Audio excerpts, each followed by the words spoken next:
Hey, good morning. We have a new feature inside of contacts that I'm very excited about. We're going to be able to finally customize the view of the actual contact profile. So, in order to get this, you do have to head to settings, labs, and enable the actual feature. But once we get there, we'll go ahead and hit on contacts. We're going to hit these three dots over here by the add contact and come into settings.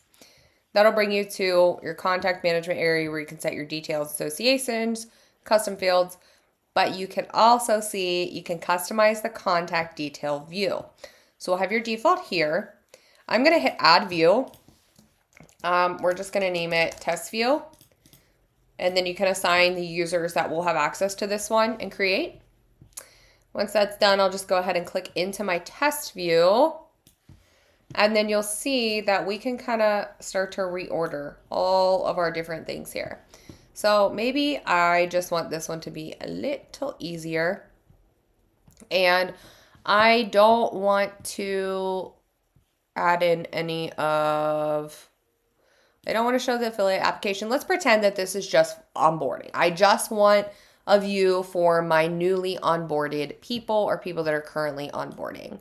I'm going to put that client offboarding form right at the beginning. We can get rid of all of this other stuff. I'm literally just going to get rid of literally everything. We can keep billing info. Whoops. I wanted to keep that one. Oops. Oh, there is an undo button. Yay. Okay, we have an undo button. Let's get rid of this. Get rid of this. We'll take our onboarding assets way up to the top underneath contact. We're going to go ahead and I can leave all of this here. And then you can see we have a drop down option or we can do tabs. So maybe I want to bring activity over here. I don't think I can bring, no, we can't bring our forms over here, but we can bring conversations, activity. Let's say I want to look at documents too. We can go ahead and if you hit the pencil icon near any of these, we're going to have the opportunity to go ahead and get rid of owner. Maybe I don't want to see the owner. We can leave that. We can leave the engagement score on and I'm just going to hit apply. Same thing with these tabs. We can do dynamic tab. You can get rid of that one if you want.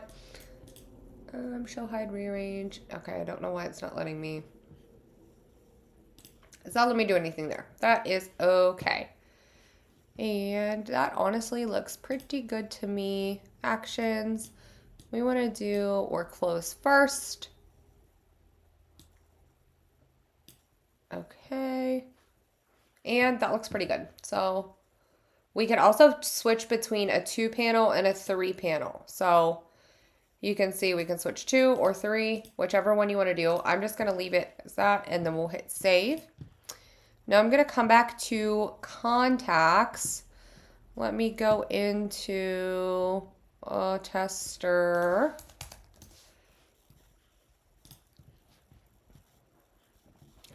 You can see we have a whole new look here. So we only have what we need based on this information.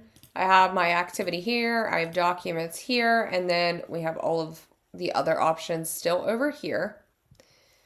And let me see if we can flip-flop between the ones. I don't see that we can kind of flip back and forth between the different options, so that might be, let's go to settings, customize.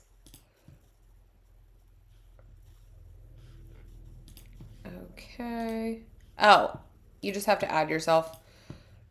So if I want to take myself back into this view, you can see it's going to take me out of that view.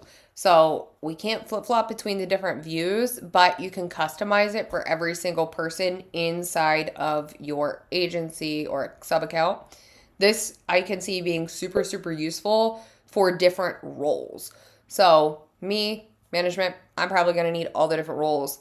But someone who's in sales might want a different view than someone who is, general support versus onboarding and building and strategy type of roles. So brand new feature. If you have questions, drop them in the comments. We're happy to answer them, give you any additional tutorials. I'll see you in the next one.